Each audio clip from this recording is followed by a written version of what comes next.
All right, folks, let's talk about upgrades. We finished the blaster, and I'm just gonna, to the best of my memory, I might backtrack a little bit, but I'm gonna work my way from front to back, talking about every upgrade that we offer, and including my own 2 cents when it comes to recommendations.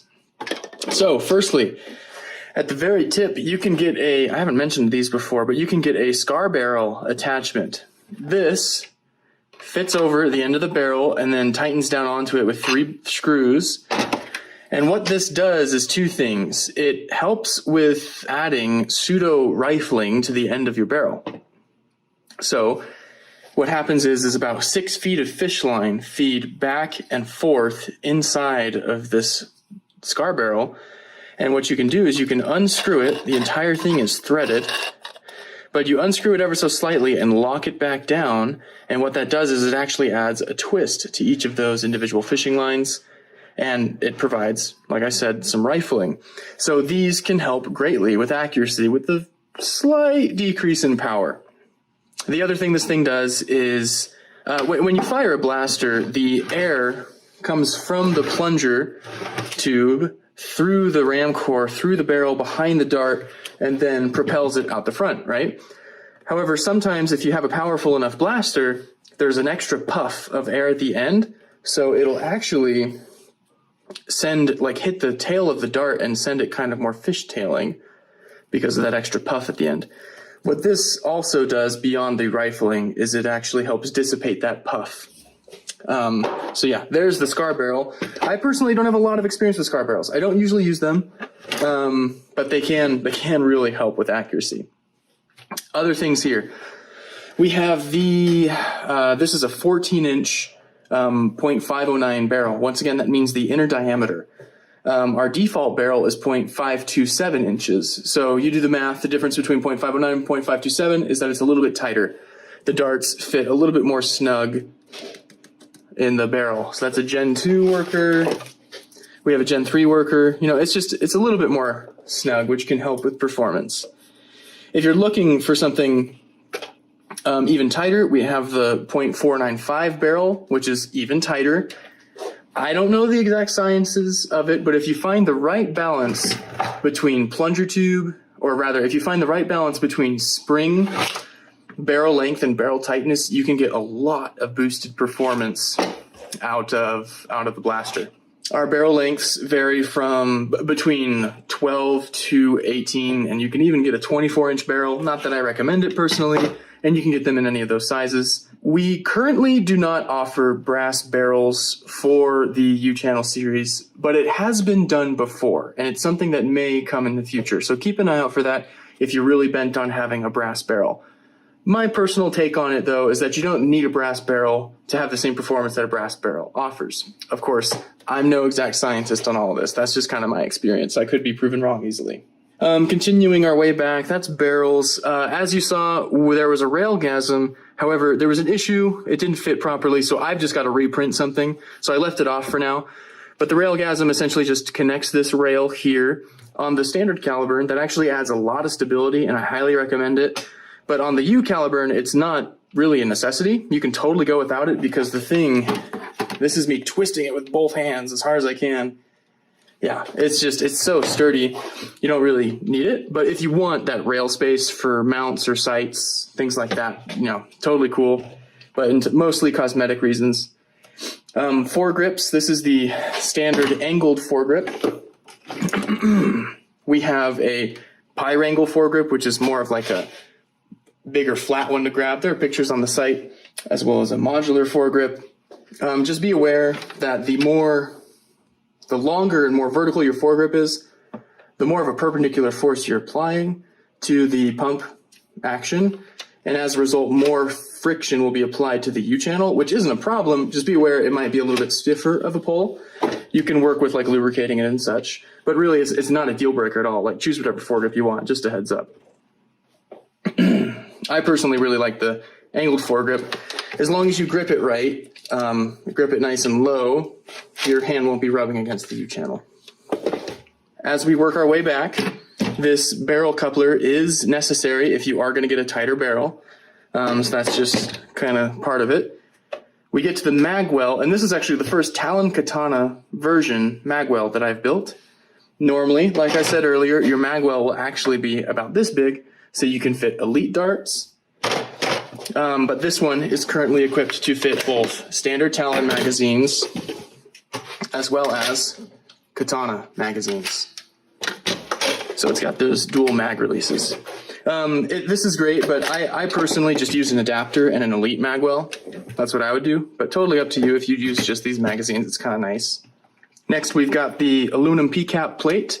It's simply cut from a sheet of aluminum and feeds, up and down through the blaster. It helps strengthen this part of the assembly.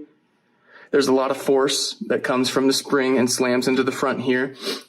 So technically, if this was printed, it could handle a lot. But if you're going to do anything, if you're going to go pretty hard with a K26, and I'll talk about springs later, but if you're going to go for pretty beefy springs, especially a K14, highly recommend this. Moving on, we've got a notched Vanguard or Dogbone core in an aluminum ram base.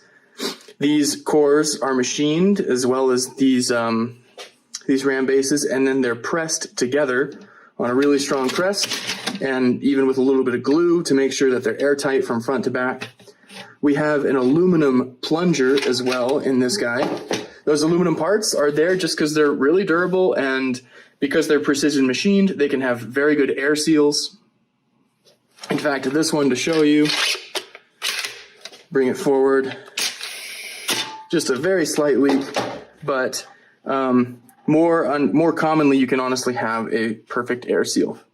Probably just need to add a little bit more lube on that front O-ring. But you can also get acetal ram bases or plungers. This is a black acetal plunger. Same thing, same size, same measurements, except it's just made of plastic. It's a very durable plastic, or you can get them 3D printed. The differences in actual performance aren't too much from what I understand. It's kind of a question of durability and also cool factor. It's really nice seeing these aluminum parts in there. Coming down here, we have an aluminum trigger. Not entirely necessary, but really cool. It's got a good feel to it, as well as an aluminum sear. Once again, very cool. Adds that extra kind of durability, but not entirely necessary as well. Working our way down, we've got our rubber grip sleeve, which is just kind of nice, makes that grip a little bit more comfortable. I don't know if it's my thing, but it's something extra you can throw on. This does underneath have a grip insert. I recommend the grip insert personally, just another cosmetic and preference thing. We've got our plunger tube cover, looks cool. I installed mine in a particular way that I prefer, just to kind of help with its sturdiness.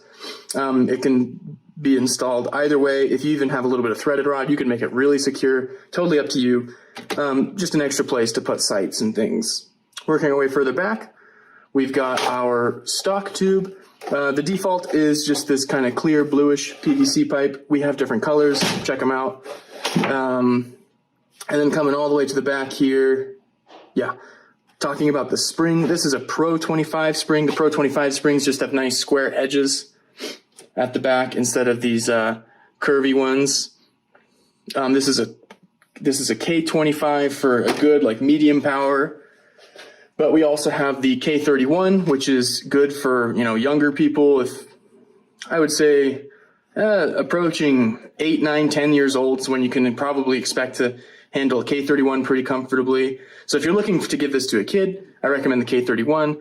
Anything over that, though, you can look into the K25. K26 is a solid spring, a little bit stronger, but a little bit beefier on the pull. You can combine a K25 and a K31 for, in my opinion, a K25 plus a K31 is as strong as you want to go before a K14, because you can actually still prime it. A K14 is kind of ridiculous. You got to squat and get weird angles on it in order to prime it and stuff. K14 is a really overkill in my opinion, but if you really want a blaster that'll shoot through 2 layers of cardboard, then you should consider putting in a K14, and that does happen if you get it just right.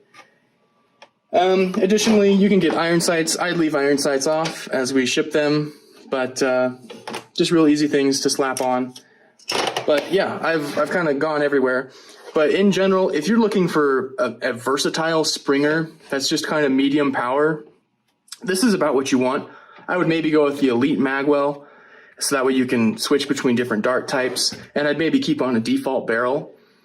However, if you're looking for high power, consider the 509 or 495 barrel, probably 18 inches in length, and consider if you feel comfortable with a really strong prime, like a really strong prime, do the K14. If you want something that's beefy, do the K25, K31. That'll be really good performance.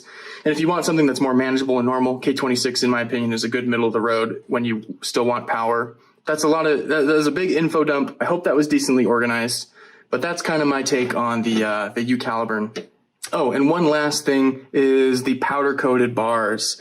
I actually really recommend it over the, what we've been doing in the past is these carbon fiber wrap. They're basically stickers. And like, don't get me wrong, that looks really cool.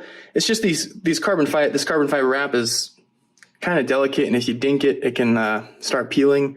So, you know, if you're gonna really treat your blaster nice, go for the carbon fiber wrap. But I recommend the powder coat, which we're working on getting out there. We're just working out the kinks of it, and then hopefully it'll be on the website soon. But we'll have a few colors off the bat. It's possible that we'll even have priming bars, triggers, sears, plungers, like everything metal here might start being powder coated, but we'll probably start with just a few things. We'll start with like these big bars. But yeah, I think that's what I wanted to mention about it. The U Caliburn is a really great blaster, really sturdy. If you're worried about, you know, dropping your Caliburn, your standard Caliburn, or like flexing issues and things like that, which aren't usually issues, but if you're worried about things like that and you just want something really sturdy, definitely get a U Caliburn. U Caliburn is such a tried and true design by a great designer. This thing came together very easily, and that just goes to show how much thought was put into it. Let's shoot it.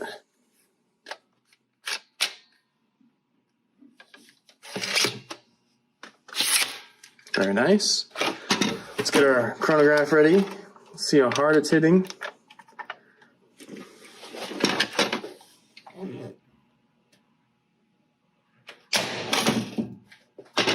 So 205 there, not bad.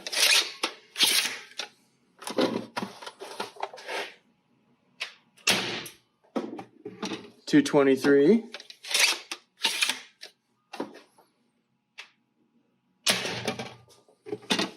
.221.